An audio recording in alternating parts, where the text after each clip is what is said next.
Good morning friends, to the point with Abhishek Mishra YouTube channel में मैं आप सभी का हार्दिक अभिनंदन करता हूं। दोस्तों, मैं आशा करता हूं आप सभी बहुत अच्छे होंगे।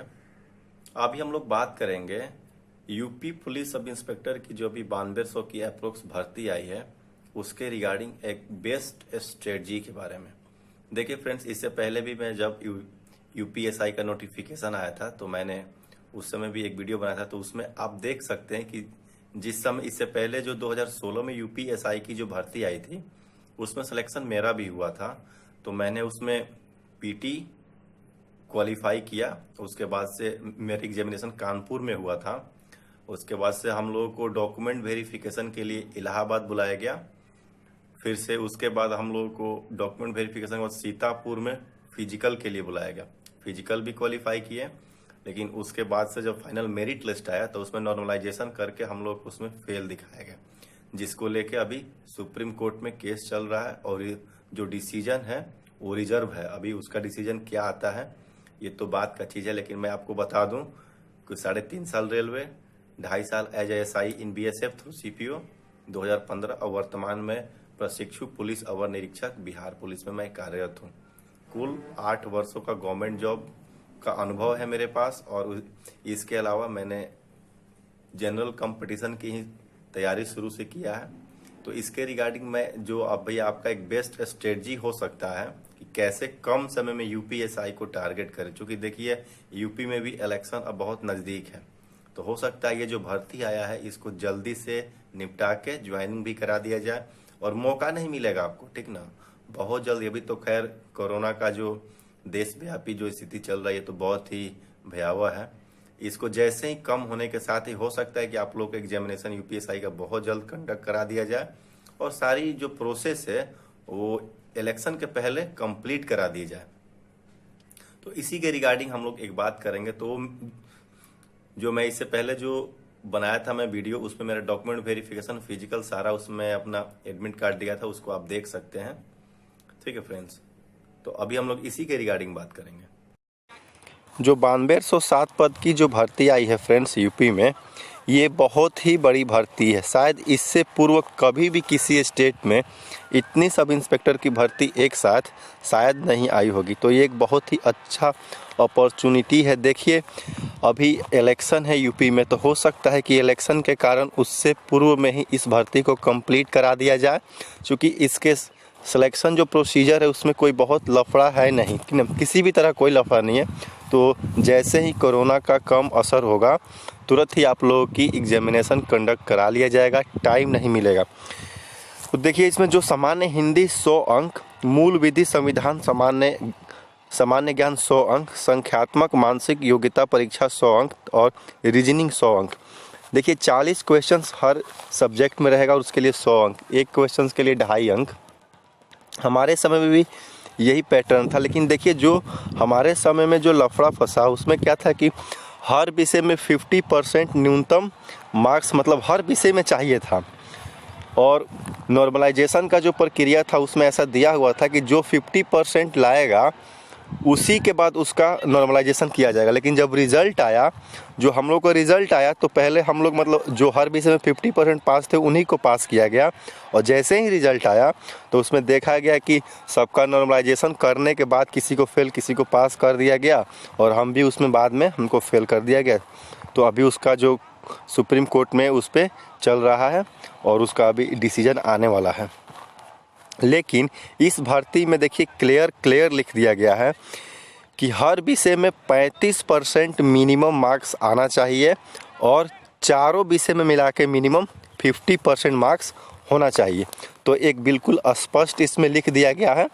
तो इसको लेके अब किसी भी तरह का, और जो ये मार्क्स होगा ना, ये नॉर्मलाइजेशन की बाद का मार्क्स है, ठीक ना। आफ्टर नॉर्मलाइजेशन ये 35% होना चाहिए हर विषय में और कुल मिला के 50% मिनिमम। तो दोस्त मुझे लगता है कि इसमें कोई किसी तरह का कोई मतलब संशय नहीं है, भर्ती बहुत जल्द कंप्लीट कर लिया जाएगा। और देखिए आपके पास टाइम है नहीं, और मुझे लगता है कि जो प्रीवियस ईयर का परफॉर्मेंस देखने के बाद अभी से भी जो आप इसमें लग जाएगा, तो देखिए मिनिमम जिसका 60% भी नंबर आ जाएगा ना, 55 से 60%, आप विश्वास मानिए उसका फाइनल सिलेक्शन हो जाएगा। देखिए, इसका जो सिलेबस में हम लोग जो मतलब इसका पोस्टमार्टम कर रहे हैं, इसमें जो आपका हिंदी 40 क्वेश्चंस का है ना, देखिए मेरे हिसाब से सबसे डिसाइडिंग जो फैक्टर है यूपीएसआई में जॉब लेने का, वो आपको हिंदी ही होता है। मैं बात करता हूँ खास करके बिहार के स्टूडेंट के लिए। देखिए, पहली बात कि बहुत लोगों के दिमाग में यह भ्रम होता है कि हम यूपी में जाके मतलब फॉर्म भरेंगे तो उसमें हम किस में कंसीडर होंगे। देखिए, आपको आरक्षण का तो लाभ नहीं मिलेगा, लेकिन जो भी यूपी के बाहर के लोग हैं, जैसे आपका बिहार हो गया, झारखंड हो गया, मध्य प्रदेश, राजस्थान, छत्तीसगढ़, तो आपको वहां पे जनरल में ट्रीट किया जाता है, ठीक ना। तो जनरल में ट्रीट करने के बाद आपको ये थोड़ा सा भी इसमें नहीं रखना दिमाग में कि आपको 5% और 10% आपको रखा जाएगा, ऐसा कुछ नहीं है। आप जनरल में आपको क्वालिफाई करना है और आप ट्रीट किए जाएंगे। इतनी बड़ी बार कि आज तक के इतिहास में किसी भी स्टेट में शायद इतनी बड़ी भर्ती सब इंस्पेक्टर की नहीं आई होगी। तो आप इसको बिल्कुल लाइट में ना लें और आप इसको फॉर्म को फिलअप कर दीजिए। देखिए, जो हिंदी का 40 क्वेश्चन है, मेरे हिसाब से जिस समय हमने भी एग्जाम दिया था तो मेरा मात्र 22 नंबर हिंदी में आया था। तो मुझे ऐसा एहसास हुआ कि जितने भी हमारे इधर बिहार के स्टूडेंट हैं जो भी वहाँ फॉर्म भरते हैं, उन लोगों के लिए एक टफेस्ट पोर्शन हिंदी ही होता है। कारण क्या कि हमारे यहाँ बिहार में हिंदी का मतलब किसी भी एग्जामिनेशन में उतनी महत्व नहीं, सिर्फ क्वालिफाइंग मार्क्स, और वहाँ पे इसमें नंबर ऐड होता है तो बहुत ही दिक्कत होता है। और सबको यही समझता है कि भाई हिंदी तो हम बहुत लाइटली इजीली कर लेंगे, लेकिन ऐसा होता नहीं है। और जो यूपी के स्टूडेंट है वो तो उनके यहाँ जो हिंदी है ना, बहुत एग्जामिनेशन में वहाँ पे मतलब इसका नंबर को काउंट किया जाता है, तो डिसाइडिंग फैक्टर होता है। तो मेरे हिसाब से देखिए, जो हिंदी है वो बिल्कुल डिसाइडिंग फैक्टर है। आप इसको बिल्कुल लाइट ना ले। अब इसको करना क्या है, सबसे पहली बात कि YouTube पे बहुत ऐसे अच्छे अच्छे टीचर हैं जो हिंदी बिल्कुल पढ़ाए हैं, ठीक ना। तो आप किसी एक टीचर को फॉलो कर सकते हैं। और दूसरी बात कि आप हिंदी के लिए लूसेंट का हिंदी का बुक आता है, उसको आप प्रीफर कर सकते हैं। और उसमें जितने भी पीछे में प्रीवियस ईयर का क्वेश्चन दिया गया है, जितने भी, चाहे किसी भी एग्जाम, खास करके बीएड का उसमें बहुत सारा सेट दिया गया है, आप उसको सॉल्व कीजिएगा। बहुत सब क्वेश्चन उसमें से रिपीट कर जाता है एग्जामिनेशन में। वहां पे चाहे कोई भी मतलब एग्जामिनेशन में हिंदी का क्वेश्चन हूबहू रिपीट कर जाता है। और यूपी पीसीएस का जो प्रीवियस ईयर का जितना हिंदी का क्वेश्चन, एक मतलब बुक ही आता है पतला सा, उसको लेके आप उसको गेट बाय हार्ट कर जाइए। क्योंकि हिंदी में जिसको 40 क्वेश्चन में 34-35 सही हो गया, वो बहुत आगे निकल जाता है और बहुत इजीली हो भी जाएगा, जान लीजिए। अभी तो टाइम है, 1 आध महीना आप इस पर अच्छा से ध्यान दे दीजिएगा तो हिंदी आराम से आपका तैयार हो जाएगा। लेकिन लोग सोचता क्या है कि भाई हिंदी तो हम आसानी से कर लेंगे। सही बात है, सब कोई कर लेता है, लेकिन वही आपको मतलब जो 20-22 क्वेश्चंस यदि आपका सही हुआ, जैसे 40 क्वेश्चंस में मेरा 22 क्वेश्चन सही हुआ था, तो यदि वैसा आपका भी सही हो तो कोई उसे विशेष फायदा है नहीं। हमने भी इसको लाइट ही लिया था और बहुत ज्यादा मैं सही नहीं कर पाया, कैसे भी क्वालिफाई कर लिया था मैंने, तो इससे कोई बहुत विशेष आपको फायदा होने वाला है नहीं। तो जितना यूपी पीसीएस का प्रीवियस ईयर्स का एक मतलब हिंदी का स्पेशल बुक आता है, इतना ही पतला सा आता है, उसको आप लेके बिल्कुल याद कर लीजिए। और उसमें एक हर चैप्टर वाइज दिया गया है, तो कुछ कंसेप्ट भी है और कुछ प्रीवियस ईयर्स का क्वेश्चन भी है, वो आप बिल्कुल इजीली उसको कर सकते हैं, गेट बाय हार्ट कर लीजिए। और जो लूसेंट में जो हिंदी का सिर्फ जो लूसेंट है, उसके पीछे में जितना भी सेट है, आप उसको सॉल्व कीजिए, सॉल्व करके डिस्कशन कीजिए। और जहाँ कोई डाउट होता है तो आप उसको किताब से ही देख सकते हैं, कहाँ उसमें तो आपको इजीली मतलब खुद से भी आप कर सकते हैं। और आपका टारगेट रहना चाहिए 40 क्वेश्चंस में कम से कम 35-36 आपका हिंदी में सही हो जाए। लोग कर भी लेता है, खास करके जो यूपी के बच्चे हैं वो बहुत आसानी से कर भी लेते हैं, क्योंकि उनके यहाँ जो हिंदी है ना, वो कंपलसरी हर जगह उसका नंबर काउंट होता है, तो हिंदी की तैयारी भी करते हैं। तो ये रहा फ्रेंड्स हिंदी के बारे में। अब देखिए 40 क्वेश्चन जो आपका जीके का आता है, जिसमें मूल विधि, संविधान और आपका जीके है, तो इसके लिए मैं सलाह दूंगा कि आप लूसेंट स्पीडी से आप इसको कवर कीजिए। जो मूल विधि का जो है, ये अंकित अवस्थी सर का जो चैनल है ना, उनपे ये मूल विधि मतलब 1-2 क्लास लेके जो बेसिक मूल विधि है उसको ये कंप्लीट कराए हुए हैं। आप उनका रेफरेंस ले सकते हैं और उनका जो वो अपने चैनल पे जो मूल विधि करा है आप वो देख सकते हैं, वो इनफ है। और मूल विधि के लिए हम नहीं कहेंगे कि आप कहीं जाके कोई बुक ले लीजिए सीआरपीसी आईपीसी का और इंडियन एविडेंस एक्ट का, उससे आपको कोई विशेष फायदा होने वाला है नहीं, जो कि एक या दो क्वेश्चन तो इसको एग्जामिनेशन में इससे पूछा जाता है। जो आप यूपीएसआई का सेट प्रैक्टिस कीजिएगा ना, उसी में आपको जितने सारे मूल विधि का क्वेश्चन मिलेगा उसको आप अलग करके, ठीक ना, उसको अलग से आप लिख लीजिए और उसी को बस याद कर लीजिए। वही क्वेश्चंस आपको एग्जामिनेशन में लड़ जाएगा आसानी से। ज्यादा मूल विधि के लिए आपको ज्यादा इधर उधर दिमाग लगाने की जरूरत नहीं है। बस हम जो कह रहे हैं आप इस पे विश्वास कीजिए। मैं जितने भी स्ट्रेटेजिकल वीडियो लेके आता हूँ वो मेरे द्वारा खुद का किया हुआ चीज मैं आपको बताता हूँ, ना कि मैं किसी का कॉपी करके बताता हूँ। वो मेरे द्वारा किया गया हुआ चीज रहता है, मैं उसी को आपको बोलता हूँ करने के लिए। और जो मूल विधि है वो उतना से कवर हो जाएगा आपका। फिर आपका बचता है संविधान और ये जीके। संविधान का क्वेश्चन भी अच्छा खासा रहता है, कम से कम 10-12 तो रहता ही है। तो अब इसके लिए मैं तो आपको यही सलाह दूंगा कि जो लूसेंट का जो संविधान है उतना इनफ है, आप उसको कीजिए, गेट बाय हार्ट कीजिए। और जो एसएससी का प्रीवियस ईयर का जितने भी जीके का सवाल है, एसएससी 10+2 लेवल का हो या सीजीएल का, ये मेरा अनुभव है, मैंने देखा है, उससे क्वेश्चंस को हूबहू उसमें दिया जाता है और हूबहू दिया जाता है। और लोगों को लगता है कि नहीं जीके टफ है, इसलिए कि अब जो पीसीएस वगैरह का तैयारी नहीं करते हैं उनका जीके बहुत अच्छा कंसेप्चुअल तो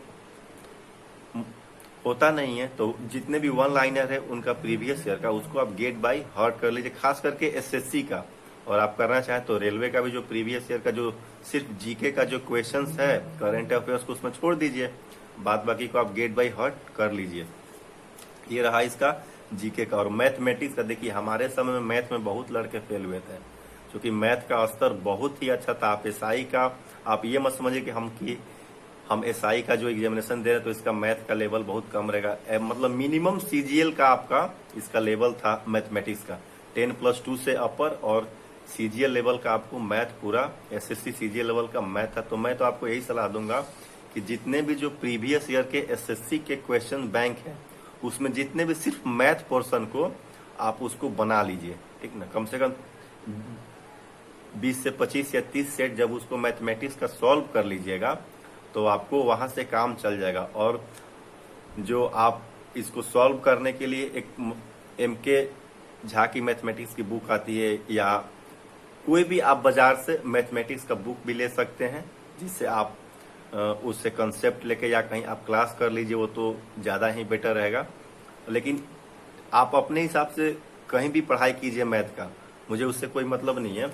आप प्रीवियस ईयर का जो एसएससी का जो मतलब सीजीएल का आपके पास होगा प्रैक्टिस सेट, उसमें 30 से 35 सेट को यदि बना लीजिएगा तो आपको लगभग 40 क्वेश्चंस में से 26, 27, 30 क्वेश्चंस, देखिए 30 मैथ और रीजनिंग क्या है, स्कोरिंग पेपर है, इसमें जितना ज्यादा आप कीजिएगा, चूंकि इसमें गलती होने की संभावना नहीं रहता है, आप वहां से इसको लेके अपना एक ट्रेंड बना लीजिए। और हमारे हिसाब से मिनिमम 32-33 क्वेश्चंस आप मैथ में सही कीजिए, क्योंकि इससे ज्यादा सही करना थोड़ा सा आसान भी नहीं होता, इसलिए कीजिए। ऑनलाइन एग्जामिनेशन होता है, मैं इसके बाद उस पर भी मैं चर्चा करूंगा। तो आप वहां पे सॉल्व कीजिए अपना, कहीं भी आप क्लास भी ले सकते हैं इसके लिए, मैथ्स के लिए। लेकिन हम कहेंगे कि आप वो जो एसएससी का जो प्रीवियस है उसको कम से कम बिल्कुल 30 से 35 आप सेट सॉल्व कर लीजिए मैथ का। इससे आपको बहुत सारा क्वेश्चंस हो सकता है कि वही कंसेप्ट पे लड़ भी जाएगा। और अब बचता है रीजनिंग। देखिए, जो हमारे में रीजनिंग डिसाइडिंग हुआ, रीजनिंग ऐसे तो कोई भी कंपटीशन का होता है वो 60 से 70% आसान ही रहता है, लेकिन जो डिसाइडिंग फैक्टर मेरे में क्या हुआ हमारे समय एग्जामिनेशन में, और वही ट्रेंड इस बार भी रहेगा, देखिएगा। तो रीजनिंग में ट्विस्ट क्या करता है, जो पीओ में कथन और निष्कर्ष टाइप का जो आपको रीजनिंग रहता है वो डाला गया था, सिलोजिज्म डाला गया था। तो मैं आपको सलाह देता हूं कि देखिए, आप जितने भी एसएससी का प्रैक्टिस सेट है रीजनिंग का, आप उसको भी सॉल्व कीजिए, ठीक ना। 2 सेट यदि आप उसको सॉल्व करते हैं तो 1 सेट आप जरूर बैंक कलर का जो प्रीवियस ईयर का जो रीजनिंग है आप उसको सॉल्व कीजिए। इससे क्या हुआ कि आपका दोनों रीजनिंग कंबाइन रूप से आपका अच्छा, आपके पास जितने भी रीजनिंग के क्वेश्चंस का पैटर्न है, आप किसी से अनभिज्ञ नहीं रहिएगा और हर सेगमेंट पे आपका पकड़ हो जाएगा। और देखिए, आप जो एसएससी का जो रीजनिंग है वो तो लगभग सब कोई बना लेता है, 40 क्वेश्चन जो आपको रीजनिंग पूछा जाएगा उसमें से हमको लगता है कि 26-27 आप बिल्कुल इजीली बना लेंगे। आपके पास दिक्कत कहाँ आएगा, जो बैंक क्लर्क और पीओ में जो सिलोलिज्म टाइप का रहता है, कथन निष्कर्ष टाइप का रीजनिंग, जब उसको दिया जाएगा या जो उसमें मतलब एक और आता था ये 3 लीनियर का आपका जो रीजनिंग आता है ना, उसमें पजल जिसको बोलते हैं, हाँ उस टाइप का 2-3 सवाल देगा तो उसमें आपका, और ब्लड रिलेशन का जो क्वेश्चन आता है उसमें आप फंसिएगा। तो मेरा आपको सलाह है कि ये आपका एसएससी के रीजनिंग के साथ साथ आप बैंक क्लर्क और पीओ का भी सेट लगाइएगा। इससे क्या हो कि आपको क्वेश्चंस पे पकड़ होगा और आप किसी भी अच्छे पब्लिकेशन का कोई एक आप रीजनिंग का बुक आप ले लीजिएगा। हम तो कहेंगे एक पटना के जो टीचर हैं, क्या नाम है, बहुत ही फेमस टीचर हैं, उनका नाम अभी याद नहीं आ रहा, उनका जैसे ही आएगा मैं अगले वीडियो में आपको बता दूंगा उनका नाम।